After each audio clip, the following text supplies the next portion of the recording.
এখন আর এ কথা অস্বীকার করার উপায় নেই। যুক্তরাষ্ট্র ধীরে ধীরে বিশ্ব নেতৃত্ব থেকে পিছিয়ে আসছে। এই পিছু হটার সিদ্ধান্ত এখন পর্যন্ত মূলত স্বেচ্ছায় নেওয়া হয়েছে, আর এতে মূল ভূমিকা রেখেছেন প্রেসিডেন্ট ডোনাল্ড ট্রাম্প এবং তার আমেরিকা ফার্স্ট নীতি।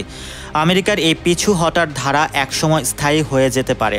অন্যদিকে যদি চীনের কমিউনিস্ট পার্টি তাদের লক্ষ্য পূরণ করতে পারে, তাহলে বিশ্বের নতুন নেতৃত্বের ভূমিকায় আসবে চীন। এর পাশাপাশি চীন তাদের সফট পাওয়ার বা সংস্কৃতির মাধ্যমে প্রভাব বিস্তারের কাজও চালিয়ে যাচ্ছে। যেমন তারা বিভিন্ন দেশে কনফুসিয়াস ইনস্টিটিউট খুলেছে, আফ্রিকান ইউনিয়নের সঙ্গে নিয়মিত সংলাপে বসছে, আর বাণিজ্য, ঋণ ও বিনিয়োগের মাধ্যমে আরও সম্পর্ক গড়ে তুলছে। চলতি বছরের মে মাসে চীন লাতিন আমেরিকা ও ক্যারিবীয় অঞ্চলের প্রায় $9 বিলিয়ন একটি ঋণ সহায়তা ঘোষণা করেছে।